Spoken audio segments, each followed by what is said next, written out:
Should you buy SpaceX? It's a simple question with a complicated answer, but I'm going to give you a decision tree. 3 questions. Answer them honestly, and you'll know exactly what to do. No hype, no FOMO, just math and common sense. Let's start with the first question. What happened on IPO day? SpaceX priced at $135 a share, raising about $75 billion, the biggest IPO in history.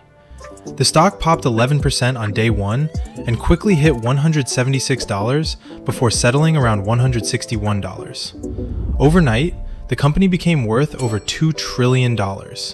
That's bigger than almost every company on Earth. But here's what the headlines didn't scream.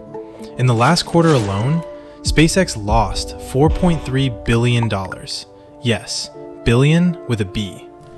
So you're buying a company that burns cash like a rocket burns fuel. Why did SpaceX go public in 2026 after years of saying no IPO? The leaked memo from Elon to employees said, "We need capital for Starship and Mars, and public markets offer the cheapest money." But here's the unspoken reason. Early investors wanted an exit. Some of the earliest funds have been in since 2005. That's 21 years. Their limited partners are demanding returns. So the IPO wasn't about you. It was about letting insiders cash out. That's not a conspiracy. It's just how venture capital works. But it does mean you're buying at the top of a 21-year hype cycle. First, Starlink is growing fast. It's already profitable in many regions and signing huge contracts. Second, Starship is finally delivering. Commercial payloads start later this year. Every successful test flight drives hype and retail buying. Third, the post-IPO momentum is real. Big institutions are still building positions. So in the short term, the stock could run. But the downsides are just as real. The lockup period for insiders expires in 6 months. Early employees and pre-IPO investors have been waiting years to cash out. When they can, they might flood the market. One bad Starship test or one controversial Elon tweet could send the stock tumbling 20% overnight. And unlike a public company with a board, Musk has 82% voting control. You can't vote him out. You're along for his ride, wherever it goes. The Bull says SpaceX is a monopoly in 3 huge markets.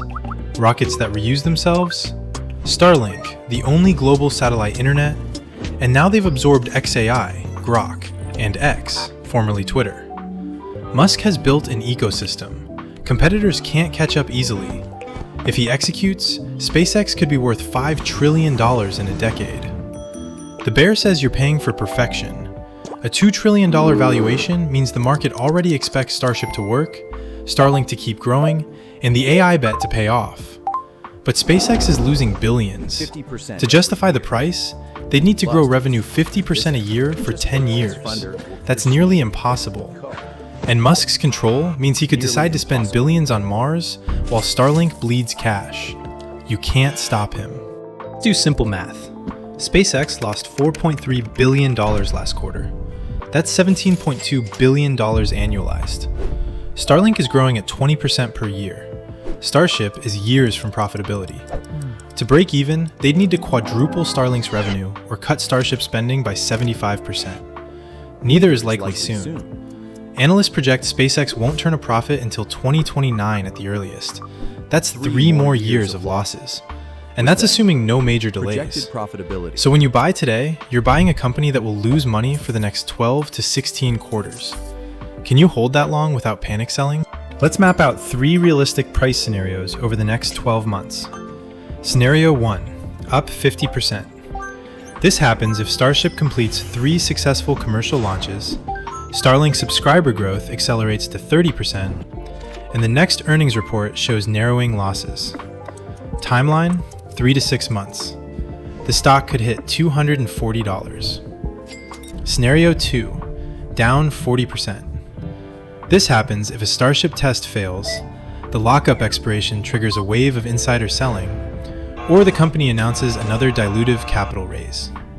Timeline, 6 to 9 months. The stock could drop to $95. Scenario 3, sideways plus or minus 10%. This happens if nothing major happens. Steady Starlink growth, no Starship disasters, no Elon meltdowns. The stock trades between $145 and $175 for a year while investors wait for clarity.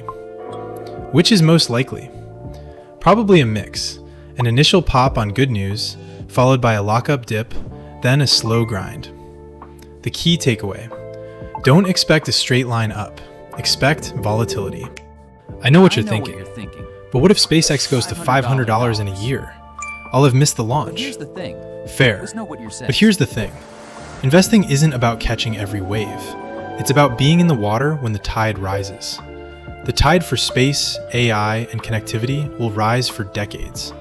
Missing the first 50% pop is fine if you hold for the next 500% over 20 years. And if you buy now at a frothy valuation, you risk a 50% drawdown first. Would you rather buy at $160 and watch it drop to $80, or wait for a better entry?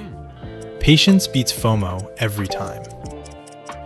If you are a long-term investor with a 10+ year horizon, a high risk tolerance, and this position is less than 5% of your portfolio, yes, buy a small amount. Treat it as a speculative bet on Musk's vision. But if you have any doubt about holding through a 50% drop, or if you need the money in the next 5 years, or if this would be more than 5% of your portfolio, then no, do not buy. Wait for the lockup to expire. Wait for the first earnings reports. Wait for the hype to settle. The stock will still be there, and you'll buy it at a saner price. Meanwhile, you can buy ETFs that already hold SpaceX, or just buy the whole market. When SpaceX enters the S&P 500, your index fund will get it at a fair price. That's the simple, boring, effective path. There are two types of investors: those who chase the hot IPO and get burned by the volatility, and those who wait, watch, and let the market come to them. Be the second type. Skip the FOMO. Let the lockup pass. Let the losses narrow. And in 10 years, you'll thank yourself. Not because you bought the rocket at the peak, because you owned your future without overpaying for it.